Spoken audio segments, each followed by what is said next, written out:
Comment arrêter un péché par lequel on est éprouvé? Cette question, on y a répondu souvent. Euh, en premier lieu, invoquer Allah, sincèrement. Invoquer Allah, sincèrement. 1. 2. Revoir les informations que tu as sur ce péché. Et avant cela, revoir ta foi en Allah Azza wa Jal, en l'asma'i wa sifat. Revoir ta foi en Allah, dans le fait de savoir qu'Allah te voit. La aqidah d'Ahl Sunnah, qu'Allah Azza wa Jal, il est celui qui voit, il est le voyant. Il a l'attribut de la vue, l'acte de voir. Allah, il est le voyant, celui qui entend. Il a l'acte de l'ouïe, le fait d'entendre l'acte. Il a l'attribut de l'ouïe, le fait d'entendre l'acte. Il entend. C'est partie des actes divins. Yasma. Le fait de lire sur la tombe, le châtiment de la tombe, sur Yawm al-Qiyamah, sur le paradis et l'enfer. Puis ensuite, le fait de réviser tes informations sur le péché. Ce péché-là, qu'est-ce qui t'amène dans l'au-delà comme mal? Qu'est-ce qui t'amène ici-bas comme mal déjà? Puis ensuite dans l'au-delà. Ça, en premier lieu. Dua, puis ilm. Ilm au sujet d'Allah, ilm au sujet du péché que tu commets. 3. 4. Le fait de quitter l'endroit dans lequel tu commets ce péché.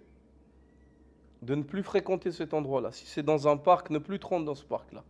Si c'est dans un café, ne plus aller dans ce café-là. Si c'est chez des gens, ne plus aller chez ces gens.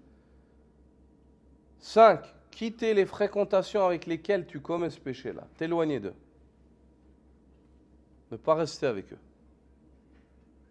Même si c'est des gens proches, éloigne-toi d'eux. Garde le strict minimum contact, le contact minimum. Mais s'il s'agit d'être conduit en enfer par des proches, le but c'est pas de vivre un châtiment pour chérir la proximité que tu as avec quelqu'un. Le prophète sallallahu alayhi wa sallam, il a fait la hijra. Il a quitté ses proches. En dehors de cela, le fait de changer ces deux choses-là, ces deux dernières, les endroits et les fréquentations, de les changer. D'aller dans un endroit, d'occuper ton temps libre dans un endroit comme le masjid. Ou bien le sport. Ou bien tes fréquentations de les changer. De fréquenter des gens qui te rappellent Allah. Qui te rappellent le prophète sallallahu alayhi wa sallam. Qui sont des bons conseillers, avec lesquels il y a at-tawasi bil haqq wa bil sabr. Il y a le fait de s'enjoindre mutuellement à la vérité ainsi qu'à la patience. Ça, c'est des démarches à entreprendre, sérieuses pour une personne qui est sincère.